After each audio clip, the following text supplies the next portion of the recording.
Welcome to Newsmax TV. I'm Kathleen Walter. With us now from Washington is Tim Phillips, the president of Americans for Prosperity. And Tim, it's good to have you with us today.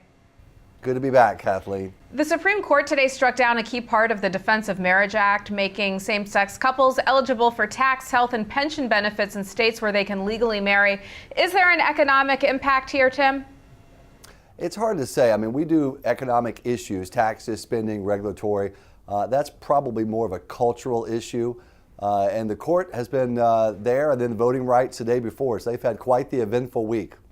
Well, Americans for Prosperity, I understand, also supports restoring fairness to our judicial system. In his opinion, Justice Scalia, who dissented, called the Supreme's judicial supremacy over Congress and the president jaw-dropping. As it did with Obamacare, though, are you concerned that justices are rewriting American laws and the Constitution?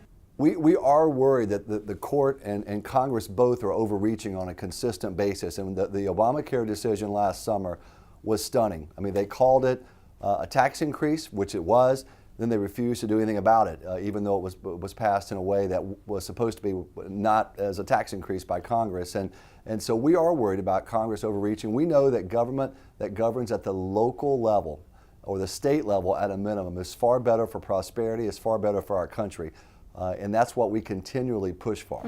President Obama yesterday outlined his anti-global warming plan. The plan involves even more regulations and rules aimed at cutting carbon emissions from power plants, heavy vehicles, and buildings. How do you see this impacting struggling American businesses and a very fragile U.S. economy?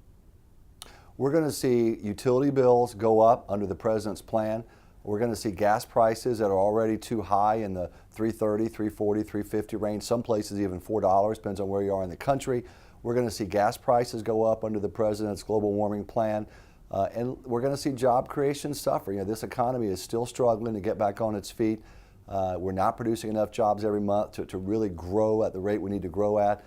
And he's doing this for ideological reasons, Kathleen, and that's wrong. It hurts the country. And liberals always say they're out looking for the little guy.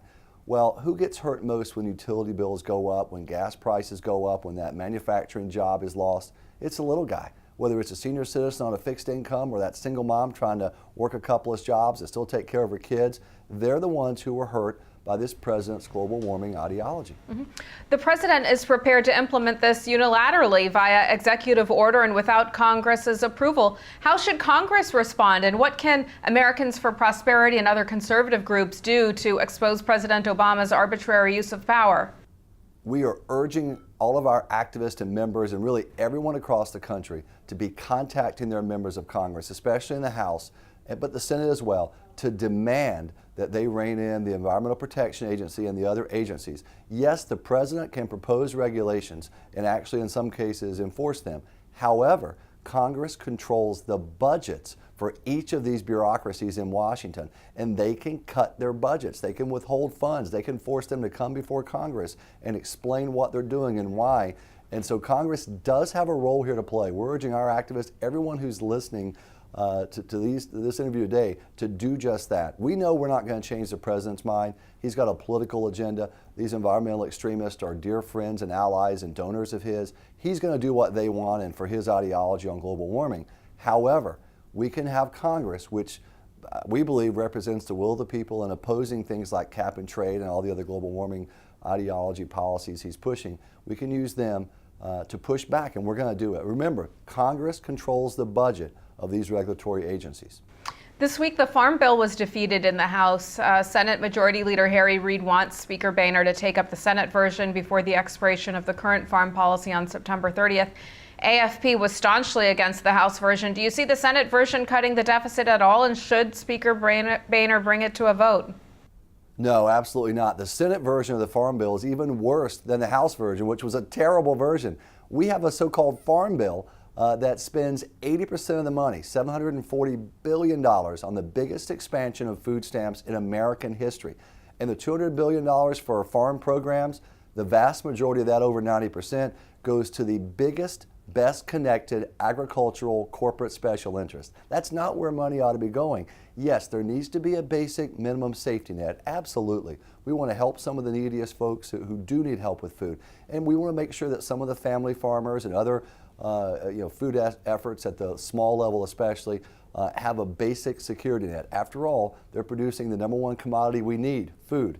However, when you have a $940 billion farm bill, biggest in American history, piles up food stamps, corporate welfare, it's the wrong way to go. And I'm really impressed that so many Americans and conservatives called their members of Congress, that 62 Republican House members said no to the Speaker, no to the Republican leadership, no to the special interest, and they voted no on the Farm Bill. And I give those 62 members a lot of credit for having political courage. And we can still keep pushing back this bill. It's the last unholy alliance between liberals who want the food stamps and some folks who call themselves conservatives, but they want corporate welfare. We got to break this farm bill up, and we're on our way to doing that with the defeat of it last week. Tim, you were disappointed in Speaker Boehner for his support of the House Farm Bill. Can you share with us why, and how do you feel he's doing as House Speaker?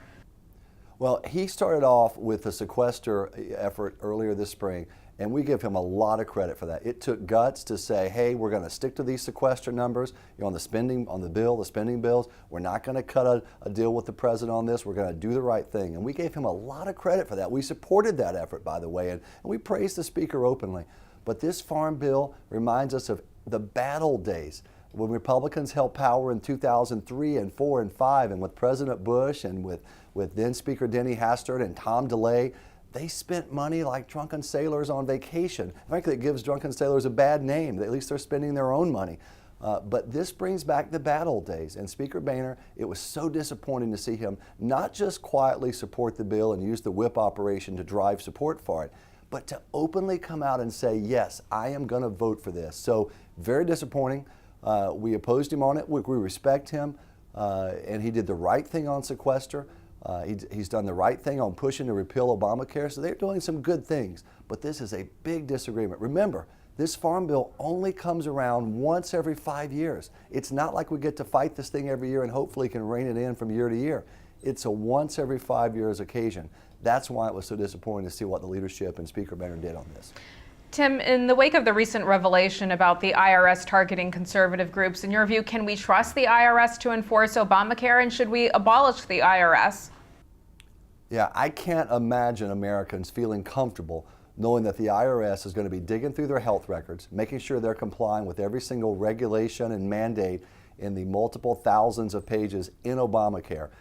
That's a horrible thought for American families. I mean, it's bad enough that they've played politics with Tea Party groups, hurting them, denying them their First Amendment rights. We've seen all the coverage of these lavish conferences and videos that IRS employees have done, and then they've said, well, gosh, we can't find the receipts for them.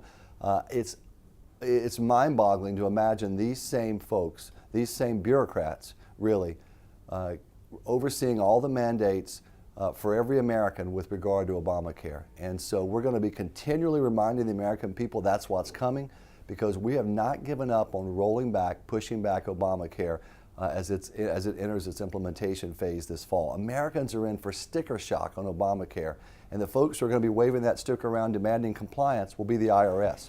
Tim, last question for you. Americans for Prosperity has launched a new effort opposing Medicaid expansion. What can you tell us about this?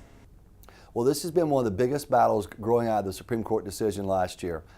One small silver lining in that court decision was that the court said that states could reject the Medicaid expansion in their states by just saying no to the federal money. So Americans for Prosperity, a lot of other good Tea Party groups out there as well, they mounted and we've mounted an effort over the last year to get states to say no. We know there's no such thing as free money from Washington, D.C. We also know Medicaid's a failing, disastrous program that hurts people who get stuck on it. The last thing we need is to expand a failing program to millions of Americans, putting them on the program that's already broken down and not working. So we've opposed it. Over 20 states now have said no to the expansion of Medicaid. They've said no to the federal money that Obama's trying to push their way frankly, as a legal bribe to get them hooked on Medicaid spending in their states.